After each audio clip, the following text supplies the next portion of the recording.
Sinugdan sa pagbugda sa kalibutan, ang Ginoo nagbugda sa kaminyoon.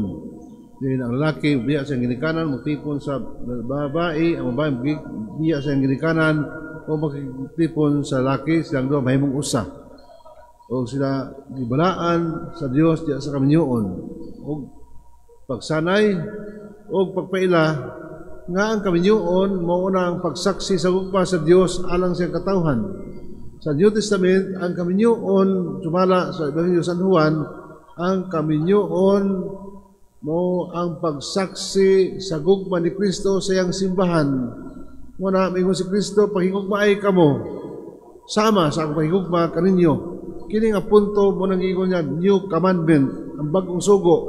Paghigugma ay kamo, sama sa ang paghigugma kaninyo. Kaya kung pasagda ang tao mahigugma, ang tao limitado sa iyang pagigugma, upili siya kinsa iyang pagigugmaon.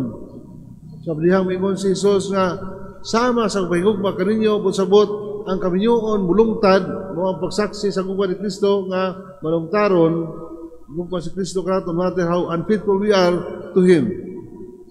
Kaya nga naman, sa gugma ni Kristo, kupuy-an sa pagtiayon, na ang pagpasaylo, na ang pagsabot sa kahuyangan sa tao.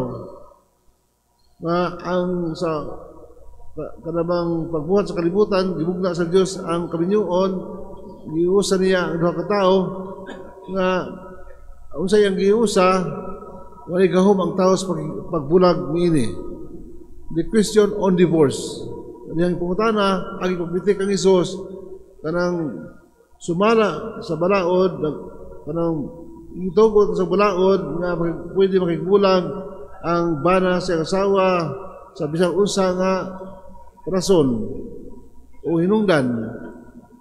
Kumbalik si Jesus, pagkutana, kung sa may sugod ni Moises, ingon ang mga Parisiyo, they are lawmakers also, ingon sila nga, si Moises nagtugot ni Moises kini, ang nagbulag, at divorce.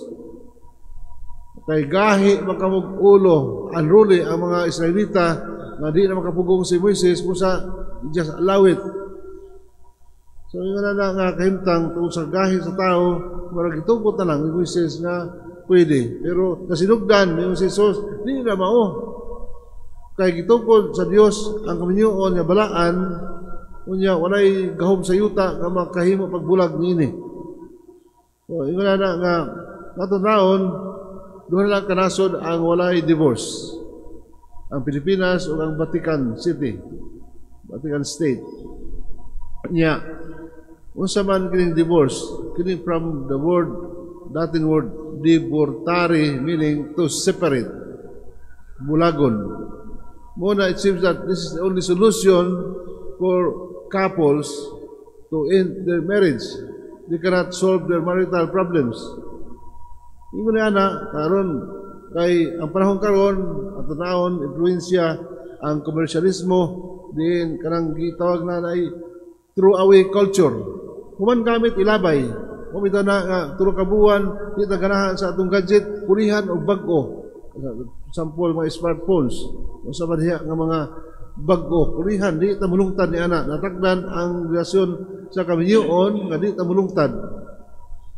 Ingon niya, kanang sa American Psychological Association, matod pa, nga 50% the first marriage, 50% of the first marriage end in divorce. So 50% sa unang kaminyoon sa American community na diha natapos sa divorce. And the second marriage, 67 to 70% natapos diha sa divorce. So unsa man ang iyang repercussion ngadto sa pamilya? Ang pamilya nga kanang bunga sa kaminyoon, gitukod ni Jesus sa Dios ang kaminyoon, unya gibungkag sa tao. Kaya nga naman, ang tao, di naman siya kagwanta. Wala naman ang cross sa tao, gitangtang ang cross.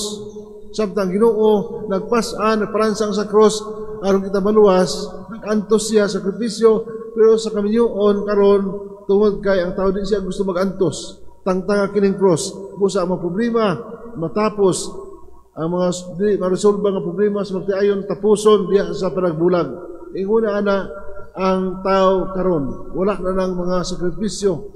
Yung ba nga, kanang family is the miniature of the church.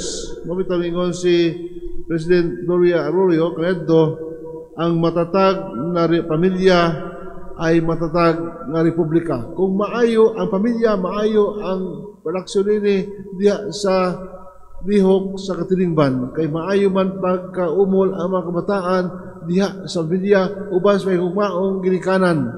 So matatag na pamilya ay matatag na republika. The healthier family, the healthier the church. Ingon na musa kanang kining moong panagbulag, kung si Jesus ay yung pangatanon, there is no other choice. Walay panagbulag. Pero sa tao, nakita ginoon siya kung choices. Una, pwede sa legal separation, pero hindi niya tugutan ang bana, mga migminyo, lain, ang asawa, dili. Kaya legal separated naman sila. Legally separated. Ikaduha, ang option is annulment. Walang visa ang kaminyoon. There was no marriage at all. Walay na itabo. Kaminyoon, invalid, tungod, null and void, tungod kay sa mga rason, mga pangilad, out of deceit. Giilad ang tao sa kaminyo. Huwag siya matug ang sinuod. For example, ang tao din siya makaanak. Kung yan, kaminyo. The purpose of marriage is procreation. Kung sa libdan, huwag pa siya mutugan sa iyang asawa o ang asawa mutugan sa iyang bana. That is one ground for annulment. Kanang out of deceit. Deception na siya. Ikunaha, by force o coercion. Nagipugos mong tao, paminyoon ang kanang babae sa laki tungkol kaya ngayon ginikanan utangan. So, from the very start of the marriage, invalid na siya. Null and void. So, kuman pa nga mga bugat nga rason. Kanang unfaithfulness is not the basis for annulment. Ang tao, mahitabo pang ang mga unfaithfulness sa kaminyoon, pero ang Ginoo, pahigugmaay ka mo, sama sa pahigugma kaninyo, anaa ang pagsabot, ang pagdawat, ang pagpasaylo. Muna nga mulungtad ang kaminyoon kung ang managtiayon maampuon.